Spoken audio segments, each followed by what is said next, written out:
Welcome to Health 411.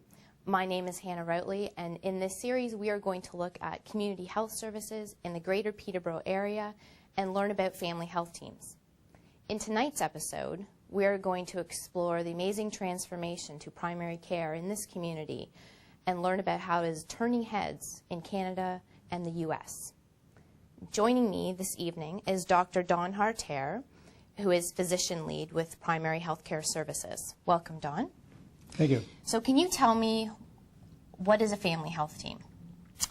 Yes, well, a family health team really consists of a physician and allied health professional people that usually includes a nurse practitioner, office staff, medical secretary, dietitians, social workers or mental health clinicians, and pharmacists.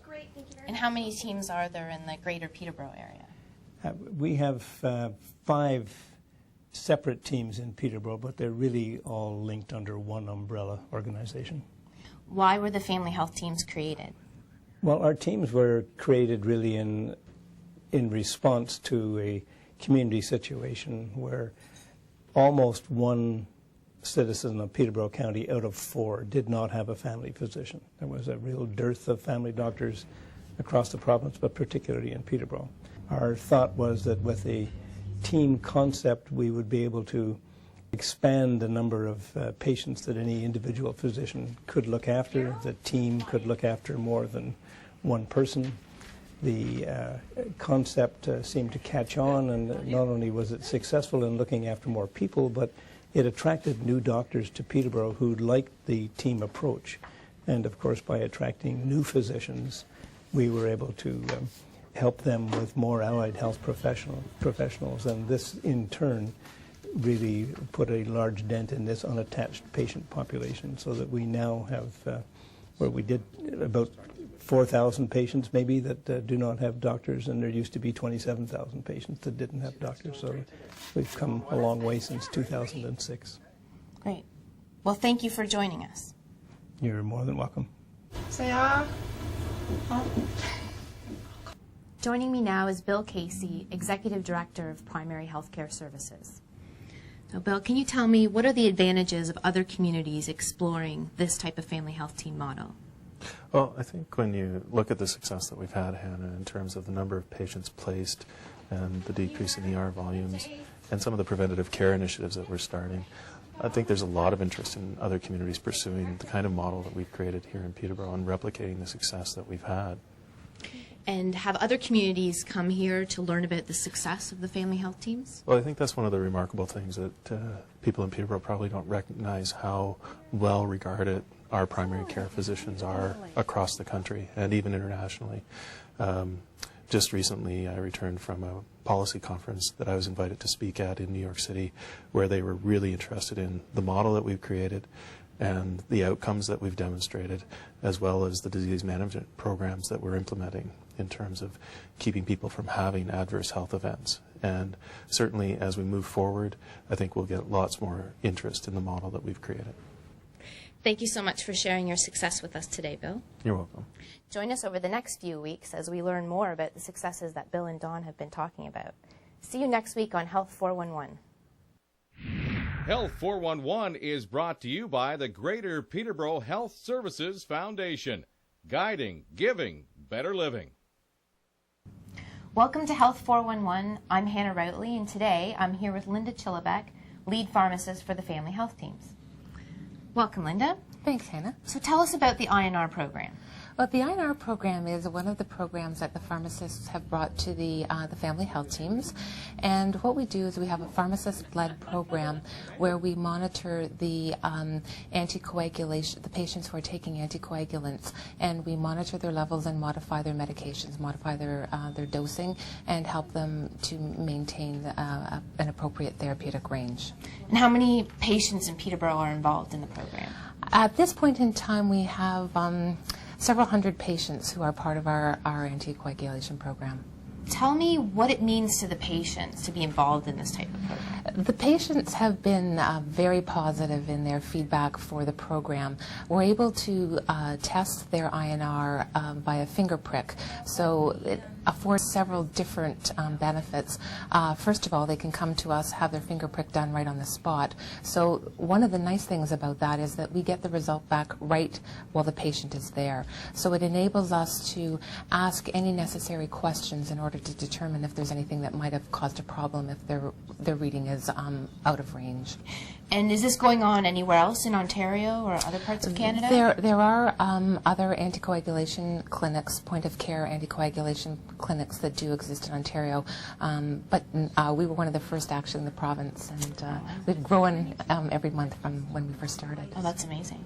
And is there any other positive impact on sort of overall in the community for having patients being involved in this program? I think from a patient perspective, it's been really wonderful from a self-management perspective because we're asking questions of patients when they come in.